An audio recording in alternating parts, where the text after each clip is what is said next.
Hello, everyone, and welcome to the tutorial video for the first day of this new level 3 approach we're trying. Before I get started, I just want to say thank you for being patient with us and trying this new approach. We're really excited because I think it's going to give us a little bit better feedback about in-test standards, and just trying something new is always fun. So the first placement or the first day of this level 3 is going to be Tuesday, March 7th.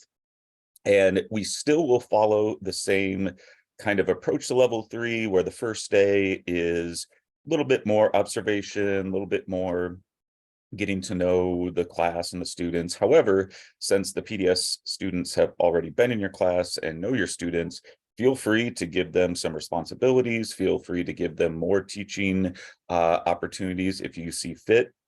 It's really up to you.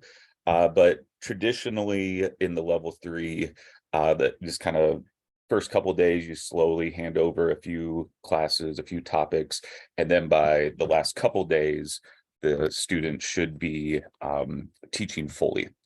However, with this new approach, what we are asking is that they get 30 minutes to teach a science lesson on this first day, and that's the only requirement. If you just want them to help out, work in small groups, do whatever where the rest of the day, that's completely fine.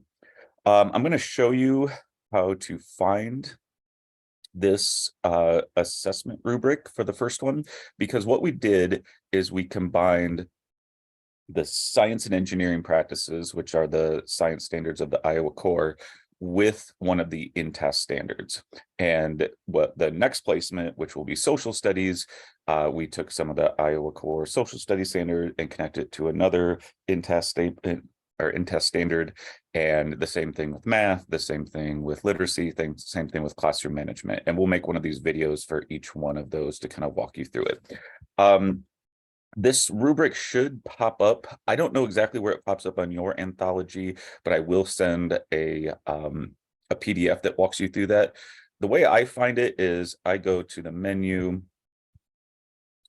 I go to curriculum, I go to assessment instruments, but again, that might be different than yours, but it will definitely pop up on yours. But I'm just going to show you this one. This one's called Science and Engineering Practices, or Practice PDS. So let's view this. So what we did is we took in-test standard 3, which is learning environments, and we have the rubric here of a 1, a 2, or a 3, and some of the things that meet the standards, emerging, and minimal.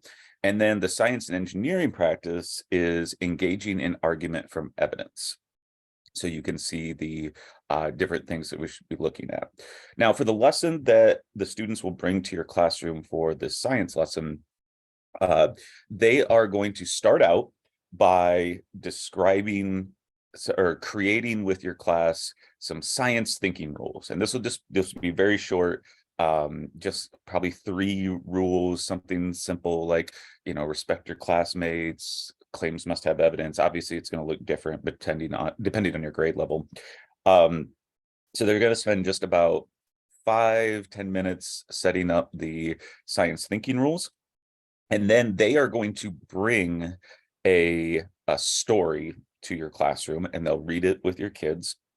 And the story, it's going to be a mystery, and there's going to be something they're going to have to solve, but they're going to have 2 competing ideas, and there's going to be enough evidence in the initial story where the class should be split up, where some people might think, if it's like who ate the class cookies or something like that, there'll be at least two possible outcomes. And then they're going to help the students kind of argue from evidence, and the evidence will be the text that's in the story. And then they're going to bring some additional evidence that should make it clear to or which one solves the mystery. And then they'll do a little wrap up about this is what good science thinking is. We make claims and it's based on evidence. So for the in-test standard, the first part is going to be about creating that ideal argumentation rules, making that ideal place in your classroom where they feel comfortable doing this. And then the science and engineering practices will be them creating a students creating claims based on evidence. If you have any questions, don't hesitate to reach out to me, mason.kuhn@uni.edu, and we look forward for you having our students.